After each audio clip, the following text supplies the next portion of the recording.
پیچھے اس امام کے میں ایک دن سوچ رہا تھا کہ آخر پیچھے اس امام کے اس کا مطلب عوام کیا سمجھتی ہے، تو میری سمجھ میں جو آیا اسے جان کر آپ حیران ہو جائیں گے۔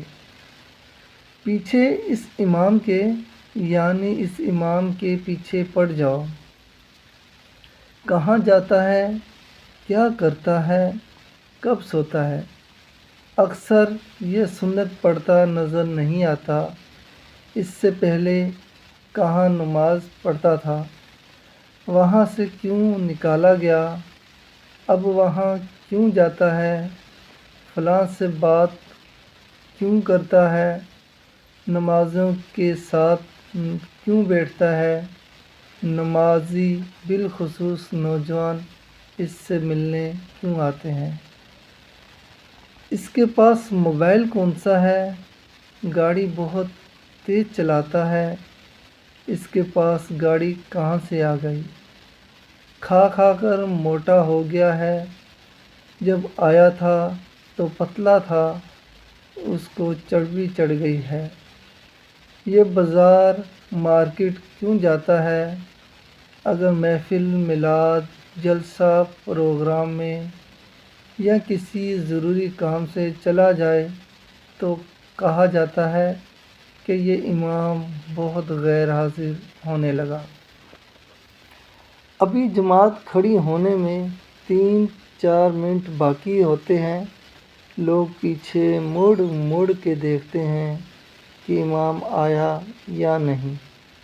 سالوں سال گھر نہ جائے، اپنے والدین بیوی بچوں سے دور رہے، اگر مہینے 2 مہینے بعد 2-4 دن اپنے گھر گاؤں چلا جائے تو بعض فتنہ پرور شور مچاتے ہیں، لو جی امام صاحب بڑے غیر ذمہ دار ہو گئے ہیں، خود کو مہینے میں 4 یا 8 چھٹیاں درکار، مگر امام بندہ بشر تھوڑی ہے، اسے چھٹی کا کیا حق پہنچتا ہے۔ خود روز گھر جائیں مگر امام نہ بھی نہ۔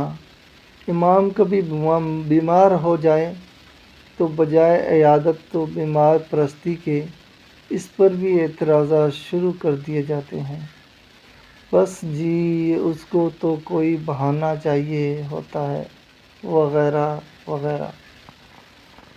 آج اکثر ائمہ مساجد ان چیزوں کے شکار ہیں، وہ اپنا دکھڑا کہیں تو کس سے کہیں، ان کا کوئی حامی مددگار نہیں۔ قوم جب چاہتی ہے اماموں کو نکال دیتی ہے، اور اکثر جگہ اماموں کو حسد، بغض، ذاتی انتقام کی وجہ سے نکالا جاتا ہے۔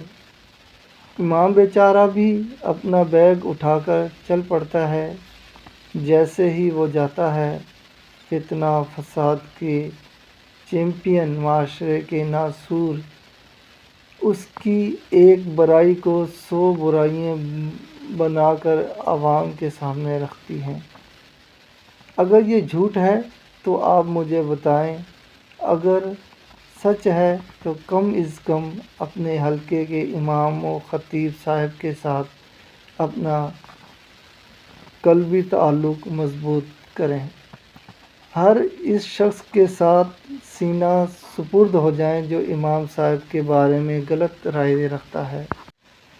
اللہ پاک عقل سلیم عطا فرمائے اور اماموں کے حقوق ادا کرنے کی توفیق عطا فرمائے، آمین ثم آمین۔